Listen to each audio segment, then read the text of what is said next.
Welcome back to the Kick and Post podcast YouTube channel. It's your host, Amal Thompson, and Chris. How you doing today, sir? Doing good, man. Got some exciting football ahead of us. How you doing today, brother? I'm excited for the championship football round, man. Um, Rams, Seahawks, Patriots, Broncos. Um, I think there's a lot to be excited for, especially in that Rams Seahawks game. Third time the Rams and Seahawks are seeing each other this year. And even in that Broncos Patriots game where people feel like things are a foregone conclusion, I think the Broncos can make it interesting. But not to get too ahead of ourselves. Let's go game by game here. Patriots Broncos up in Mile High.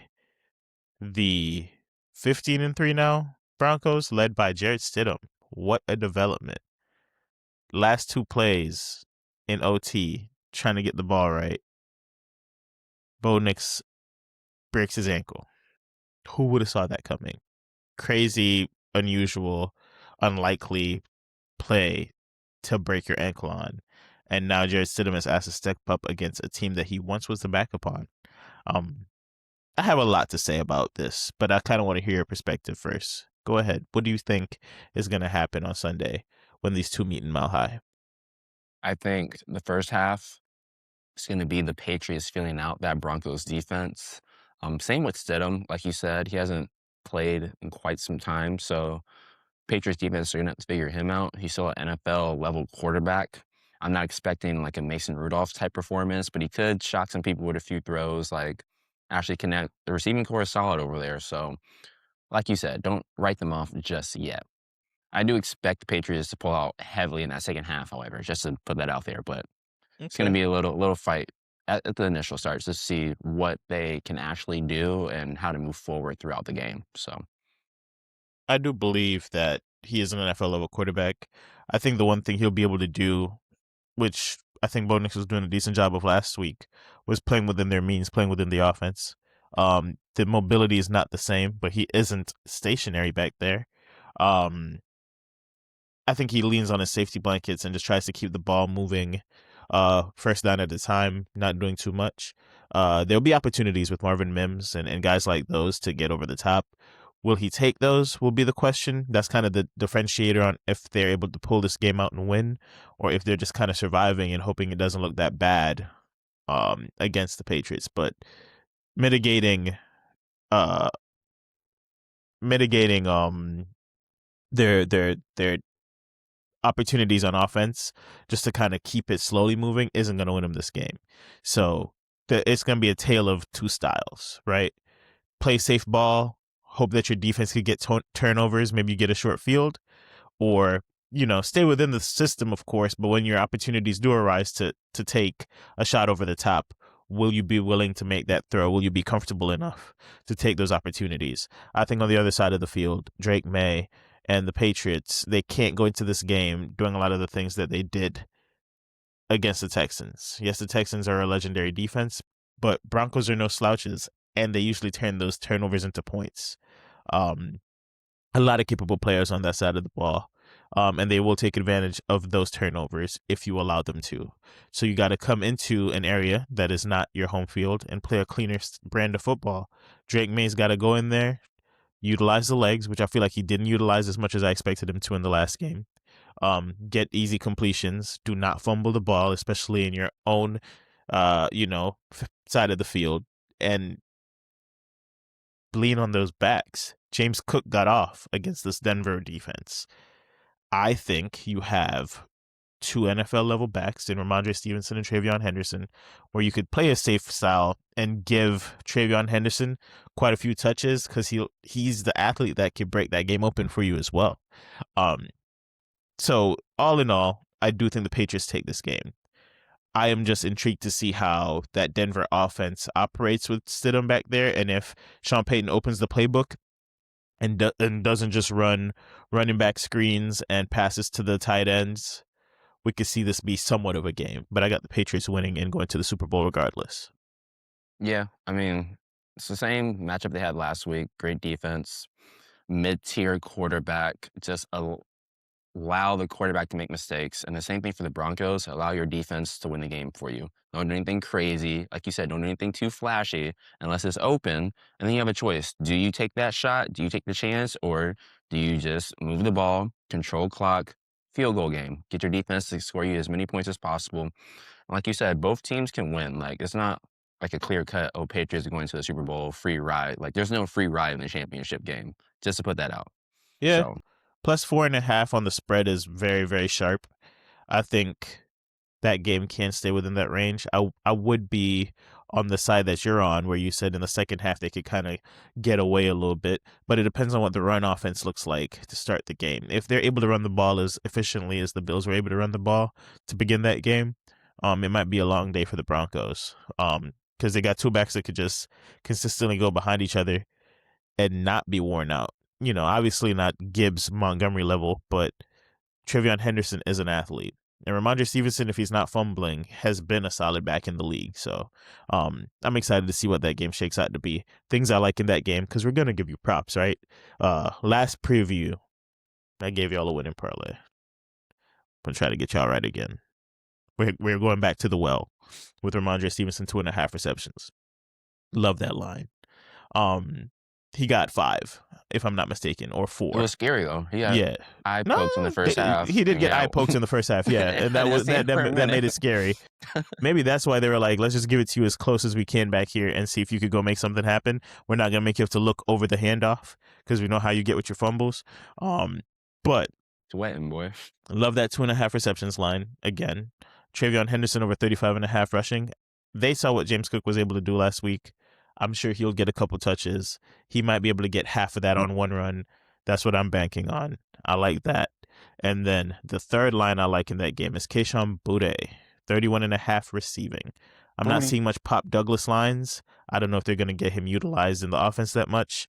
Hunter Henry down there, decent, but I feel like they're going to be focused on him. Stephon Diggs is going to be seeing Pat Surtain. Get me Kayshon Boutte on the edge against Riley Moss over the top for at least a 40-yard reception. That's my 3 picks that I love in this first game. That didn't give you any Broncos, but I don't know what to expect on that side. Everything over there feels a little bit like a crapshoot. You know, the line for RJ Harvey right now is 3.5 receptions. I'm not against it. It's just a bit high for me because I could see Jarrett Stidham trying to air it out to the tight ends a little bit. Evan Ingram, 2.5 receptions might be a play. I know some sharp people in the industry are taking that on the ladder. But Evan Ingram shows up sometimes, and then other times he does not. Christian Gonzalez has Cortland Sutton. I would not be looking at Cortland Sutton this week, just like I was not looking at him last week. Maybe you dabble in some of those other receivers to get some yardage because those lines are really low. The Marvin Mims of the world, the little Jordan Humphreys of the world, those guys. But me personally, I'm going to stay with the side that I feel like is a little bit more consistent for me and that I could predict. How are you looking at this game, Chris, from a props perspective, or are you just letting it ride? I'm letting this one ride. I got Patriots money line. That's it. That is, Like, that's a all I'm minus touching. 290. If If it's free, it's free, baby. If it's free, If it's free, it's so free. I'm I not can't be trying to mad at guess that. this week. I ain't trying to sweat nothing. I Just want to have a give good me weekend. Just give me the free money. Just give me the free money. Yeah. I mean, I'm not against it at all. I get where you're coming from 100%. This next game I think has the opportunity for fireworks though. 3 times these teams have seen each other. If I'm not mistaken, they're separated by 1 win all time. I think the Seattle Seahawks are up like 119 wins to 118 wins or something crazy like that. These teams know each other very well. Now, we're going into the 12th man. I know last time we were a little bit confused on what it was called, but the 12th man arena up there in Seattle. And a team whose defense and special teams have been ringing. They've been making this game easy for the offense. Against a Rams team who had to get it out the mud, essentially. Had to go through the wild card round and then play the Bears. Am I right about that? They played in the wild card, right? For the Rams? Or am I tripping? No. The Rams did not play the Bears wild card. No, I'm saying like they had to play in the wild card to get to the Bears, right? Yeah, they did. Yeah. I was about to say that's what I remembered at least. Yeah, they played the but Packers. I could be tripping. Yeah, exactly. All right, so this is their 3rd game of the playoffs, while the Seahawks are playing their 2nd. I think this is a great matchup, honestly. Just from a perspective of loving football, I do think K9 being able to be the 100% back in this matchup is a fun watch for guys like me and Chris who love K9. Okay. I think Cooper Kupp going against his former team with an opportunity to go to the Super Bowl after they kind of threw him away like trash. They said, you're not that guy anymore. After being a triple crown winner and, still having juice on the tank, still wanting to play, they said, it doesn't make sense for us to keep you here, right? You got Devontae Adams, who's been to 5 NFC championships, has not sniffed a Super Bowl, right? There's so many storylines to go, and then you have one quarterback who's an elevator and another quarterback that we still have questions for. We talked about, will he be able to step up to the challenge against the Niners?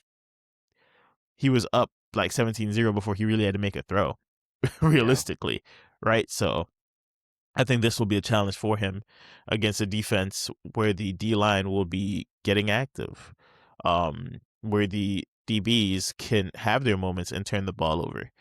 Kobe Durant played a hell of a game against Caleb Williams last week, right? So, what's some of the things you see shaking up in this game, Rams versus Niners up there in Seattle? I see a lot of points being scored.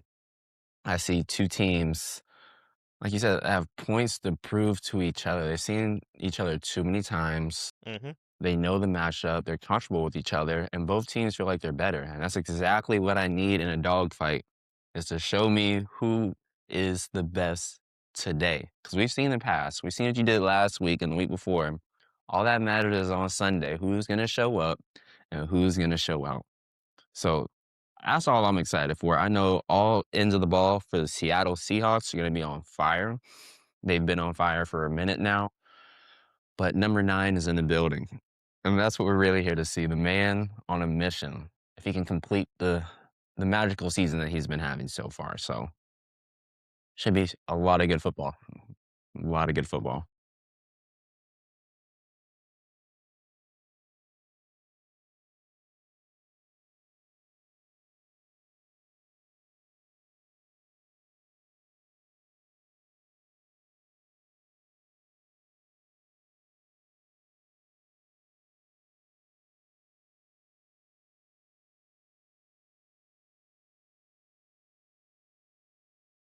Yeah. During the Puka nonsense, and Puka came out and went for like 100 and no, it was more than that because it was in the fantasy semis. Puka put 220, I think, receiving 2 touchdowns. Yeah, I thought I Kicked was me out too. of the chance to go to the fantasy playoffs, one of my most important leagues. But I mean, fantasy championship, one of my most important leagues. But I think this week, having Tay back, there'll be a lot more balance in the passing game. I think when you get in that red zone, there'll be a lot more balance there as well. I think Tay's ready to kind of force them into that NFC championship game. He's going to do whatever he could do. And you say I could get Tay Adams at 48.5 receiving this week? That's what you're Lord. saying? You're saying You I could think? get him at 48.5 receiving this week? You're saying I could get him at plus money for a touchdown this week? That's what you're saying? Wait. Yeah. So, You're so we saying have Tay 48. Tay 48 is what you're saying I could get him at. You can say I could get Tay 1 touchdown for plus 115. Uh I'm with that. You know what I mean? Cooper Kupp against his former team, 30.5. Last time he got to 39 yards. You know how I know? Because I boosted him to 40 for the juice and he missed by 1 yard. I could get him at Interesting. 30.5. I'm going to take that. Um, you're telling me I could get K9 for 2.5 receptions when they've been using him in that pass game already, and now there's no Zach Charbonnet? Yeah, 2.5 receptions. Give me that. If you want to stick to just those 4, real sexy, real cute. Think you could win a decent amount of bread off of those 4. If you want to get real crazy, me and Chris were talking before we got on this camera for I don't y'all. know. Before we I got on don't this know. Riverside I app. can Shouts tell. out to not the sponsor, but if y'all want to sponsor the pod, right? We could get real crazy for y'all. If we think Tay's going to lead us to the promised land as makeshift Rams fans this week, I know how Chris has his history with the Rams. He probably not going to be on that boat. But Devontae Adams, 2 touchdowns is plus 525. K9, 2 touchdowns is plus 260. Free. Now, That's free. I don't love the K9 2 touchdowns, but if we're going to get real juicy, we're a K9 pod apparently. And I think Apparently. Tay wants to get to that championship game.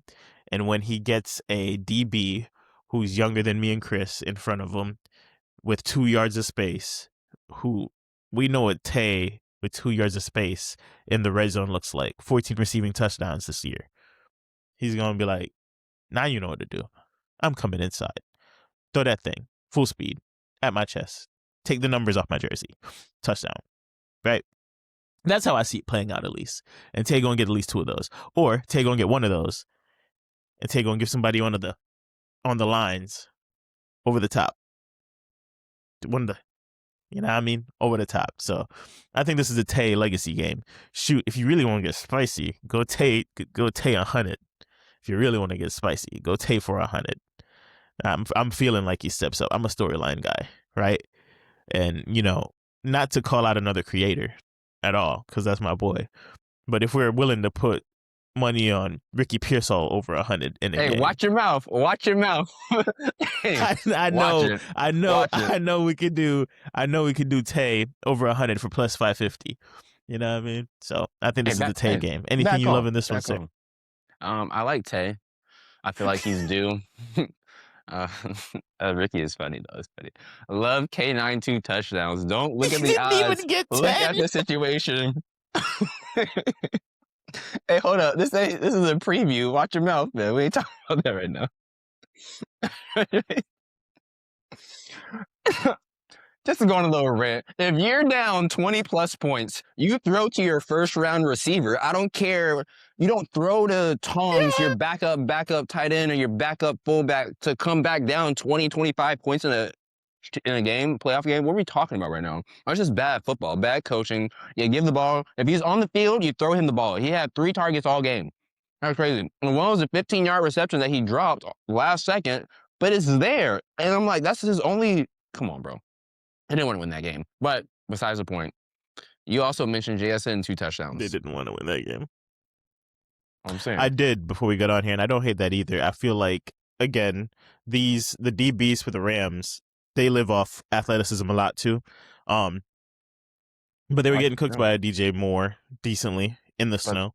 That's the thing. How do you beat athleticism? And it's pure finesse, pure route running. That's why I'm with the Adams and the JSN side, man. Yes. Yeah. I think JSN touchdown, if it's not a very low minus, it might be plus as well. I didn't check. Un momento while I check chat.